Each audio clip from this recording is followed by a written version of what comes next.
Hello, everyone.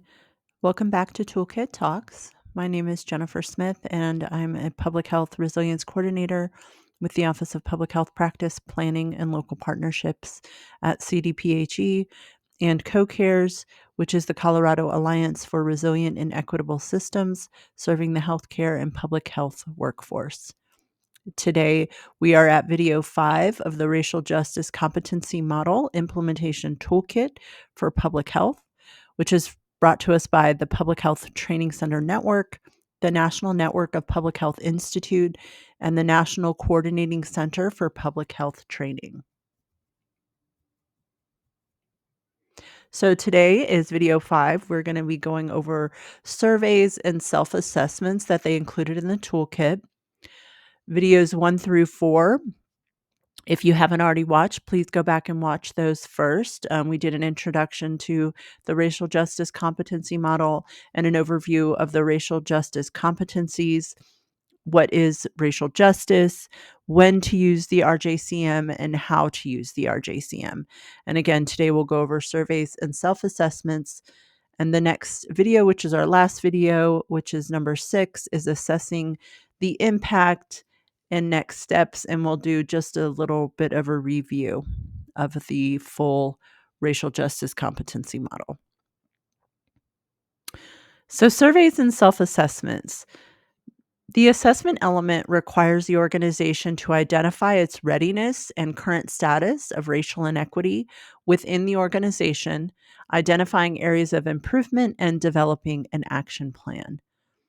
It would also include assessing a possible pushback or risk from internal staff or external partners so the organization can develop mitigation strategies.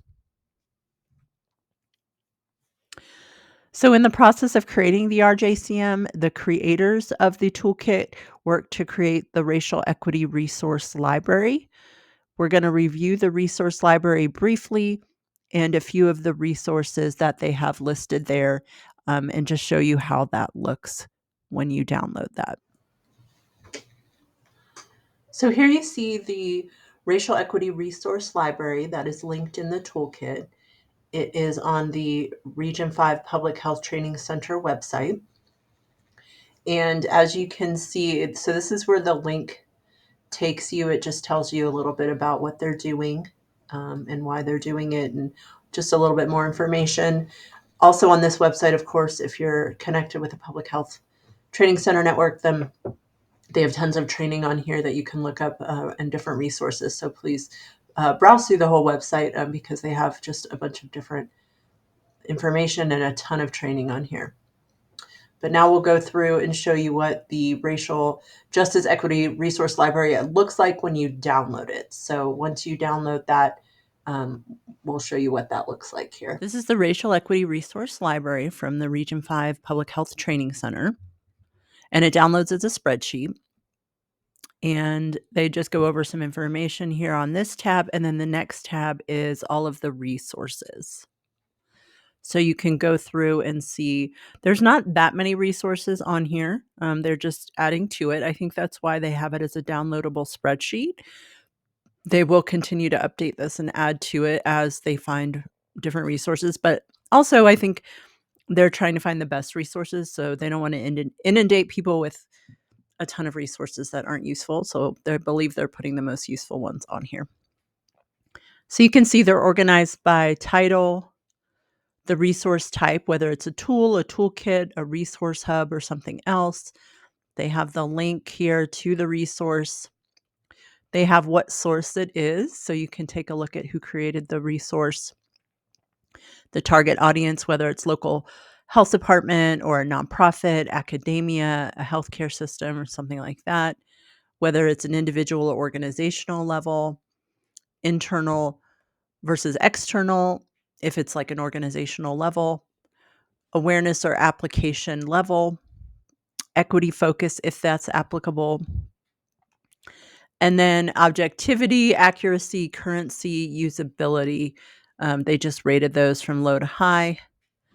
And then you can see, let me scroll over, you can see notes here on this. So this is nice. I think they've gone through and kind of made a few notes on different resources. So I would just go through this whole list, in all honesty. I would look at all these resources. There's not that many of them. It looks like there's 22 of them or something. Maybe 21, I guess, because we're on the second row.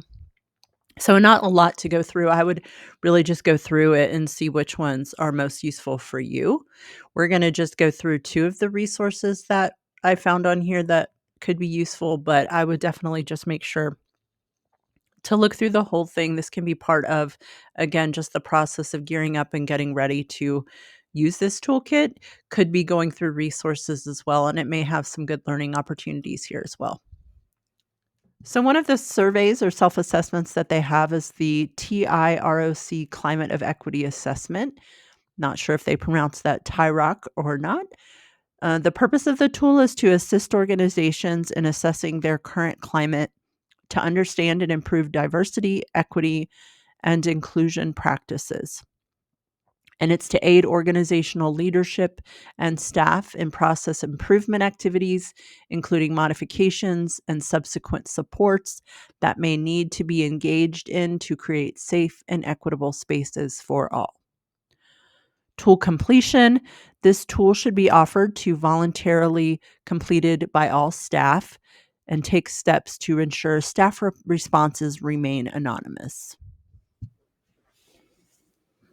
Here you can see we're on the website for the TIROC Climate of Equity Assessment page, and this is found on the National Council for Mental Well-Being. And you have to access this website, and then you are allowed to download the equity assessment.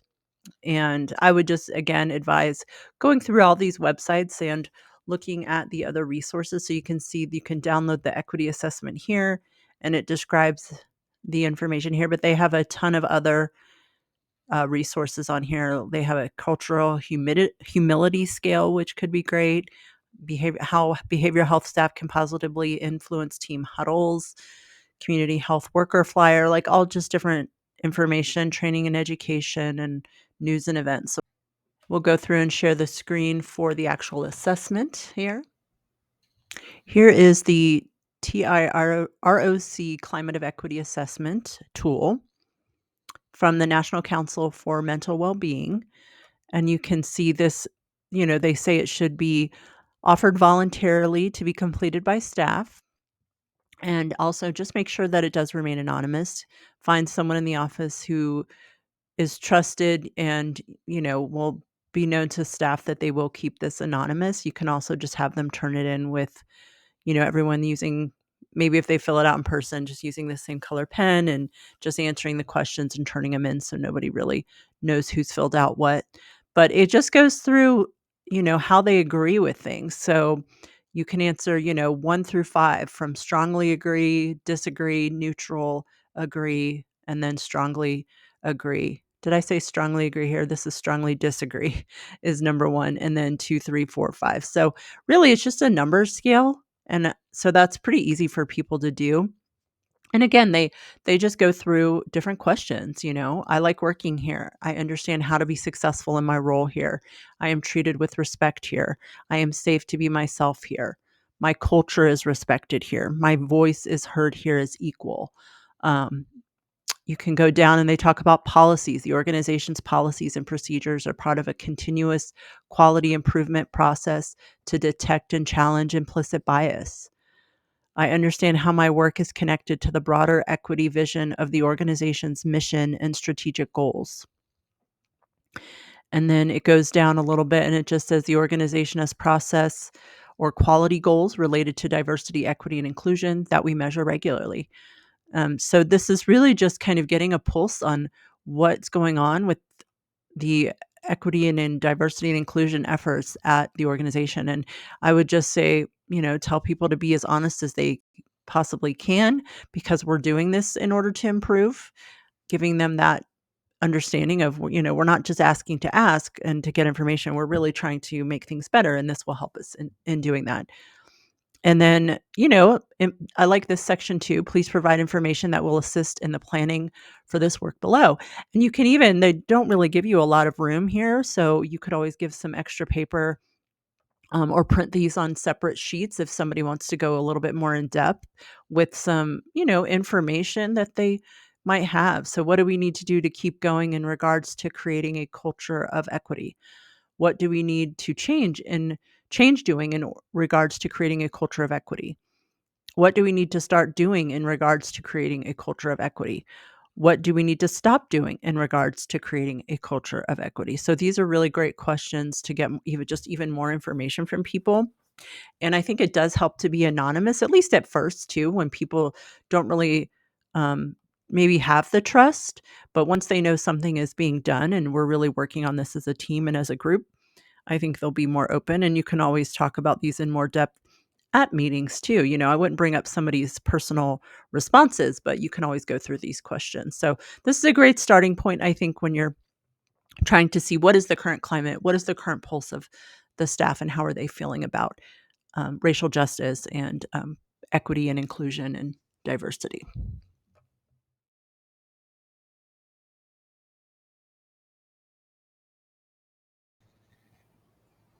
The next assessment that we're going to talk about is the Equity Impact Assessment by Race Forward Health. A equity impact assessment is a systematic examination of how different racial and ethnic groups will likely be affected by a proposed action or decision. REIAs are used to minimize unanticipated adverse consequences in a variety of contexts, including the analysis of proposed policies, institutional practices, programs, plans, and budgetary decisions. So we'll take a look at that now. Here we have the Racial Equity Impact Assessment from Race Forward Health, the Center for Racial Justice Innovation. And when I clicked on the link, it just opened in this PDF in Adobe. So it looks like it links just directly to the assessment. And as we said, it just kind of talks about how different racial and ethnic groups will likely be affected by proposed action or decisions. So this is something that I think is great to use when you're making any decision within public health, any kind of policy, any kind of regulations, any new steps and programs and anything like that, any planning that you're doing, you should use these questions to see how they are affecting different racial and ethnic groups. They're used to reduce and eliminate and prevent racial discrimination and inequities.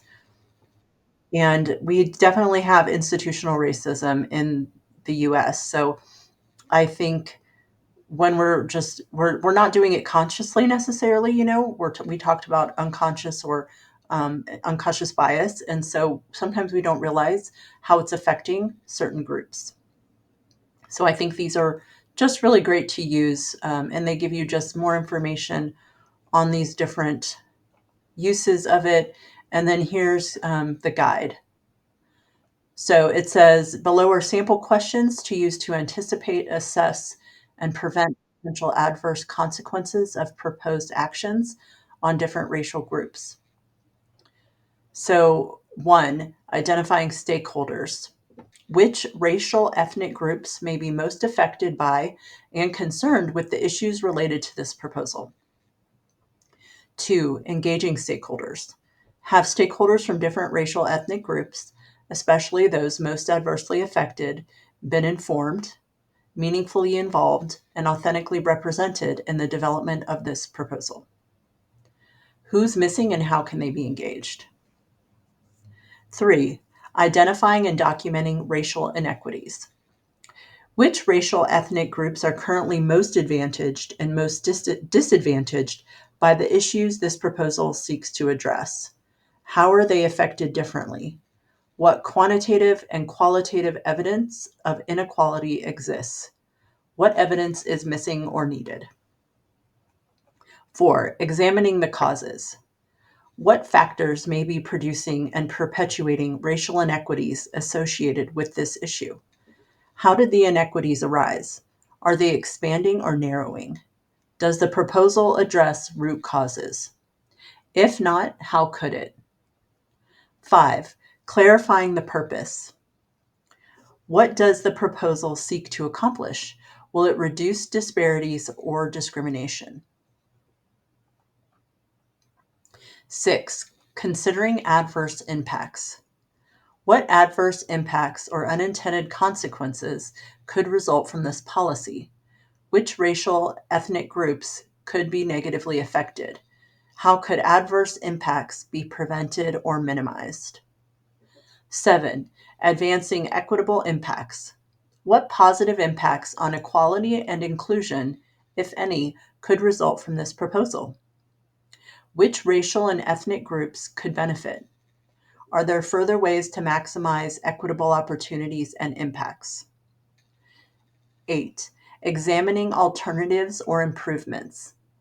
Are there better ways to reduce racial disparities and advance racial equity? What provisions could be changed or added to ensure positive impacts on racial equity and inclusion? 9. Ensuring viability and sustainability. Is the proposal realistic, adequately funded, with mechanisms to ensure successful implementation and enforcement?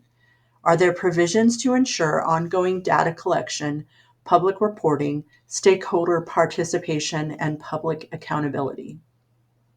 10. Identifying success indicators.